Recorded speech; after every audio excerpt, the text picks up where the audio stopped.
ஓம் சாய்ராம். அடுத்த முறை உங்க வீட்டுல பூஜை அறையில காமாட்சி அம்மன் விளக்க இப்படி ஏற்றி வைத்து பாருங்க. உங்க குடும்பத்துல சந்தோஷம் பல மடங்காக பெருகும். ஐஸ்வர்யமும் லக்ஷ்மி கடாட்சமும் உங்க வீட்டுல நிறைஞ்சு வழியுங்க. வீட்டுல கடன் தொல்லை தீரும், குடும்பத்துக்குள்ள சந்தோஷம் இருக்கும்.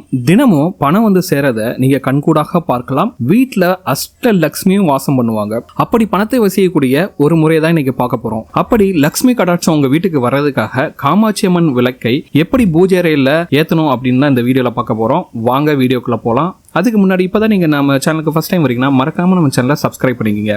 எத்தனையோ வடிவத்துல எத்தனையோ விளக்குகள் கடையில விற்கிறாங்க.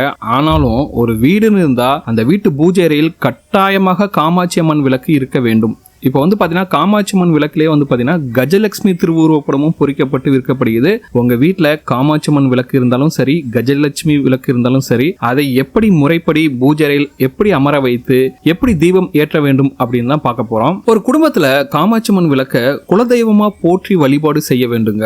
ஏதோ பூஜை அறைக்கு போனோம் தீபம் ஏற்றணும் அப்படின்னு இருக்கக்கூடாது. காமாட்சி அம்மனுக்கு என்று மரத்தால் செய்யப்பட்ட ஒரு மணப்பலகை அல்லது சிறிய முக்காலி கட்டாயமாக இருக்க வேண்டும். அப்படி முக்காலுக்கு மேல் காமாட்சி அம்மன் விளக்கை ஏற்ற வேண்டும். அப்படி இல்லைனாலும் சரி, ஒரு சின்ன தட்டிலேயாச்சு காமாட்சி அம்மனை அமர வைக்க வேண்டும். இது எதுக்காகனா காமாட்சி அம்மனுக்கு சிம்மாசனம் அமைப்பது போல நீங்க வெறும் தரையில காமாட்சி அம்மன் விளக்க வைக்கவே கூடாது. காமாட்சி அம்மன் விளக்குக்கு கீழே ஒரு சின்ன தட்டாச்சும் வச்சுதான் நீங்க வைக்கணும். இப்படி நீங்க வெறுமனே காமாட்சி அம்மன் விளக்கு மட்டும் வைக்க கூடாதுங்க. உங்களுக்கு ஐஸ்வர்யம் கிடைக்கணும்னா பச்சரிசியால் செய்த அச்சதையை கண்டிப்பாக காமாட்சி அம்மன் விளக்குக்கு கீழே வைக்கணும். அதாவது பச்சரிசியில் ஒரு சொட்டு நெய் விட்டு கொஞ்சோண்டு மஞ்சளை தூவி கலந்து செஞ்சீங்கன்னா அதுதாங்க அச்சதை. உங்களோட அச்சதை தயார். இந்த அச்சதைய தட்டில் வைத்து அதுக்கு மேல காமாட்சி அம்மன் விளக்க வைக்கிறது பாத்தீங்கன்னா ரொம்பவே உங்க வீட்டுல தனதானியத்தில் செழிப்பை உண்டாக்கும். உங்க வீட்டுல சாப்பாட்டிற்கு பஞ்சமே ஏற்படாது. முக்கியமாக காமாட்சி அம்மன் விளக்கில் நெய் அல்லது நல்லெண்ணெய் இந்த ரெண்டுல ஏதாவது ஒன்னதான் ஊற்றி ஏற்றணும். மற்றபடி வேற எந்த எண்ணெயும் காமாட்சி அம்மன் விளக்கில் ஊற்றி ஏற்றக்கூடாது. காமாட்சி அம்மன் விளக்குல நல்லெண்ணெய் ஊத்திட்டு அதுல ₹1 காசோ இல்லது ₹5 காசோ போட்டுட்டு அதுக்கப்புறமா நீங்க திரி போட்டு தீபம் ஏற்றுவது உங்கள் வீட்டில் செல்வ கடாட்சத்தை கொடுக்குங்க. வீட்டில் இருக்கும் பெண்கள் தினமும் தீபம் ஏற்றும் போது அல்லது செவ்வாய் அல்லது வெள்ளிக்கிழமை ஏற்றும் போது, குறிப்பாக காமாட்சி அம்மன் தீபம் ஏற்றும் போது உங்களுடைய குலதெய்வத்தை மனதார நினைத்து கொண்டு தீபம் ஏற்றுங்கள்.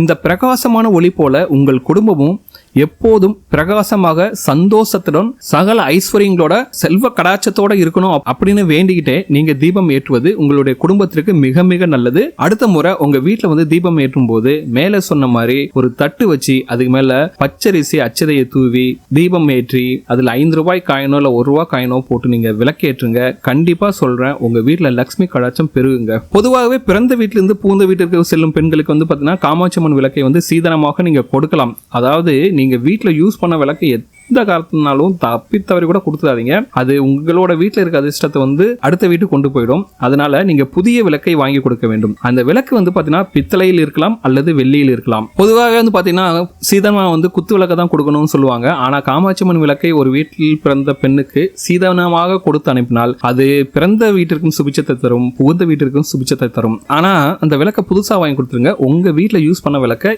எந்த காரணத்தை கொண்டும் தந்து விடாதீர்கள். இந்த வீடியோ உங்களுக்கு பிடிச்சிருக்க நம்புறேன். இந்த வீடியோ உங்களுக்கு பிடிச்சிருந்தா மறக்காம சேனலை சப்ஸ்கிரைப் பண்ணுங்க, லைக் பண்ணுங்க, கமெண்ட் பண்ணுங்க.